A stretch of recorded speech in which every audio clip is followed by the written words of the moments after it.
Bismillahirrahmanirrahim. Assalamualaikum warahmatullahi wabarakatuh. Alhamdulillah, assalatu wassalamu ala rasulillah.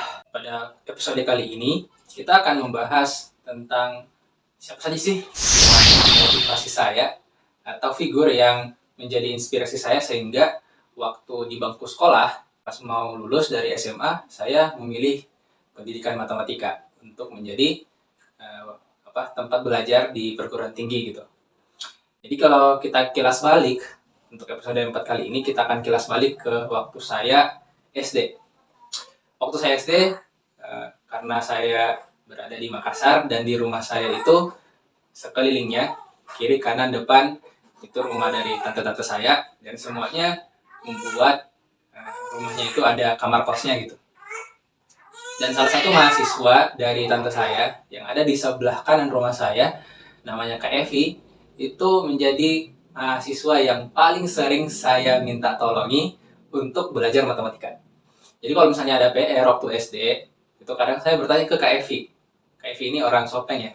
Dan Kak Evi ini ternyata kuliahnya di jurusan matematika juga, pendidikan matematika Universitas Negeri Makassar, angkatan 2005. Nah, Kak Evi ini kalau misalnya ada PR saya, atau misalnya mau belajar yang saya tidak pahami di sekolah, ya saya bertanya ke Kak Evi. Dan Alhamdulillah, berkat bimbingan Kak Evi juga, saya bisa pada akhirnya di kelas 6 atau kelas 5 SD mengikuti lomba matematika di sekolah, di salah satu sekolah di Makassar. Dan saya mendapatkan juara 1. Tahu tidak hadiahnya apa? Hadiahnya adalah buku 5, buku tulis 5, dan pulpen atau pensil ya, dan penghapus, dan penggaris. Dan di saat itu bahagianya luar biasa gitu. Padahal nggak pernah ekspektasi bisa dapat juara. Itu SD ya. Jadi Kak Evi salah satu inspirasi saya. Selain itu, waktu saya SD juga pernah satu kali ibu saya itu masuk ke kelas untuk menggantikan guru yang tidak masuk. Karena ibu saya memang matematikanya bagus ya. Masya Allah, saya banyak belajar juga dari ibu saya. Makanya saya ingat banget di saat itu ibu saya mengajarkan tentang perkalian 1 sampai 10. Dan itu alhamdulillah sangat melekat banget di otak saya tentang perkalian 1 sampai 10. Oke, itu SD. Kita masuk ke fase SMP. Fase SMP saya dulu SMP di Negeri 1 Makassar, SMP Negeri 1 Makassar.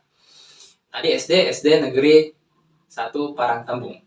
Oke, SD Negeri Parangtambung 1. Di saat SMP, saya ketemu 2 figur nih. Waktu kelas 7, namanya Pak Andi Hasanuddin, rahimahullah, sudah meninggal, rahmatan wasi'an. Dan waktu kelas 9 ada namanya Pak Joko Lasio. Nah, kita bahas waktu kelas 7, itu saya belajar banyak di Pak Andi Hasanuddin dari ketegasannya ya. Meskipun waktu itu saya pernah dihukum juga. Karena ada satu hal lah yang saya langgar waktu kelas 7, namanya juga anak-anak ya, masih kelas 7 SMP. Terus di kelas 9, saya ketemu satu figur namanya Pak Joko. Dengan ciri khasnya Vespa, dan kalau ngajar di kelas, meskipun pas masuk di kelas ada bau asap rokok ya, cuma kita nggak membahas tentang rokoknya. Yang jelas pembawaannya itu enak banget, kadang diselingi dengan cerita. Bahkan teman-teman saya yang tidak mengerti sama sekali materi matematika, di saat itu saya masih ingat materinya adalah lingkaran, itu pada mengerti gitu. Kok bisa gitu ya? Masya Allah. Vibes yang dibawa oleh Pak Joko itu menginspirasi saya kalau misalnya nanti saya besar, yang dulunya cita-cita saya mau jadi polisi, langsung berubah tuh menjadi Pak Joko, guru matematika. Ya, hafizahullah ta'ala. Itu ya waktu SMP, Masya Allah. Masa-masa yang luar biasa banget tentang matematika.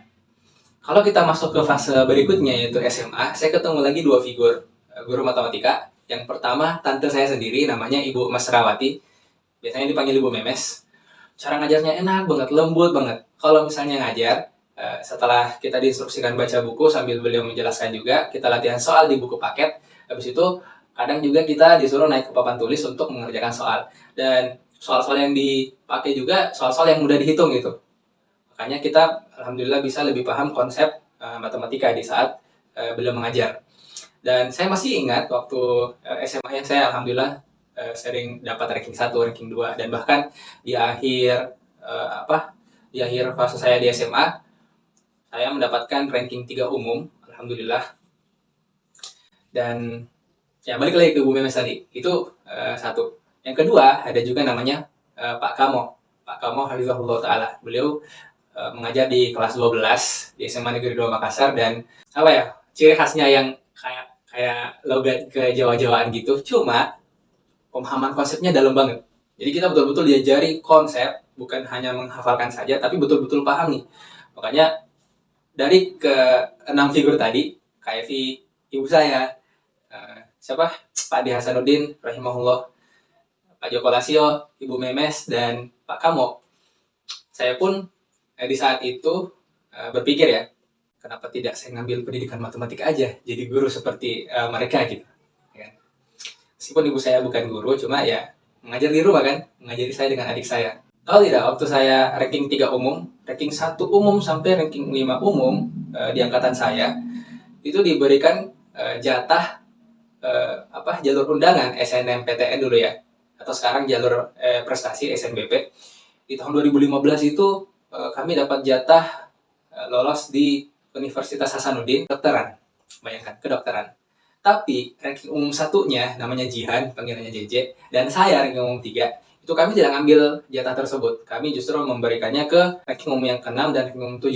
Jadi hasilnya, kalau nggak salah ya, walau alam, yang ranking umum 2, ranking umum 4, ranking umum 5, ranking umum 6, dan ranking umum 7, itu mereka semuanya lolos di Universitas Hasanuddin jalur prestasi kedokteran.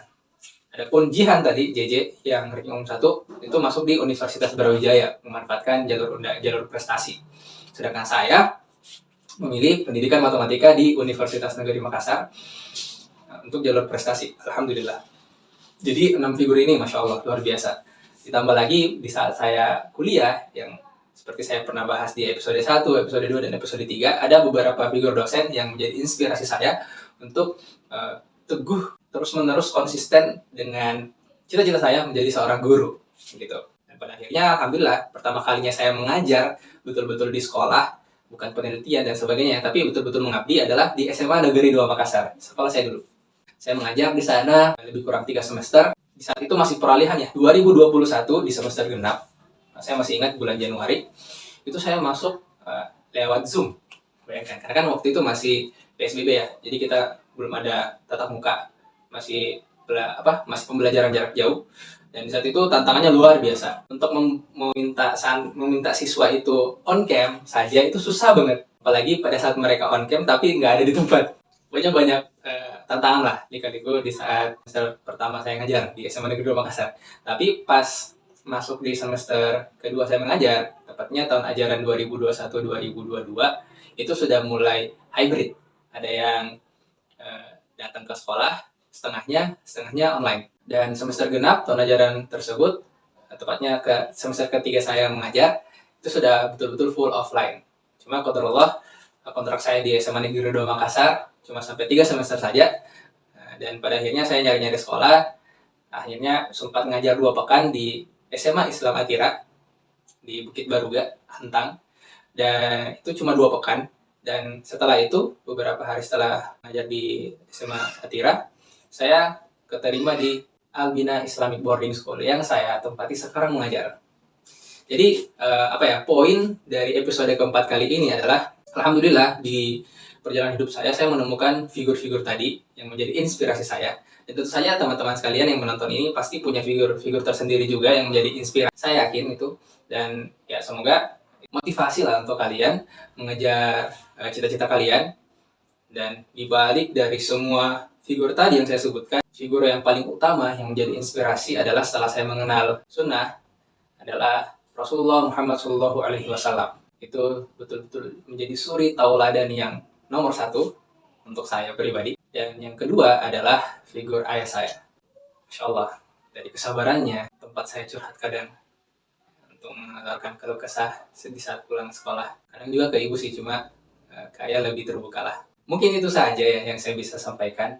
Dan saya mengambil satu kutipan yang saya pernah nonton di YouTube. Saya lupa ya kutipan dari siapa. Cuma quotes-nya luar biasa banget.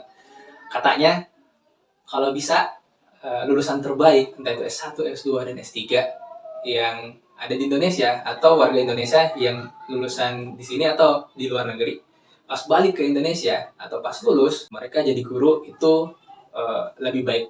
Kenapa? Karena ya mereka lulusan terbaik nih. Artinya mereka insya Allah bisa berkontribusi lebih baik lagi, lebih kreatif lagi, lebih inovatif lagi gitu. Oke. Dan ya insya Allah saya berharap kedepannya akan lebih banyak lagi sarjana-sarjana, magister-magister, dan doktoral, atau misalnya profesor-profesor muda nih yang betul-betul mengabdi menjadi seorang guru. Karena ini pekerjaan mulia, insya Allah amal jariahnya luar biasa banget. Mungkin itu saja yang saya bisa sampaikan, dan ini mungkin episode terakhir ya untuk 9 tahun cerita perjalanan tentang matematika. Mungkin uploadan berikutnya adalah saya akan coba masuk ke materi matematika yang akan saya bahas. Tidak akan berurutan, cuma saya akan coba bahas materinya, habis itu latihan soalnya, dan saya akan memberikan soal supaya kalian bisa latihan gitu bagi siswa yang menonton, atau bagi orang tua kalau misalnya menonton ini bisa merekomendasikan ke anaknya. Semoga video ini bermanfaat. Jangan lupa like, subscribe, dan share video ini. Kalau misalnya ada pertanyaan silahkan ketik di kolom komentar. Subhanakallahumma wabihamdik, asyhadu an la ilaha illa anta, astaghfiruka wa atubu ilaik. Saya ALIF, isyaratnya alif. Syukran. Assalamualaikum warahmatullahi wabarakatuh.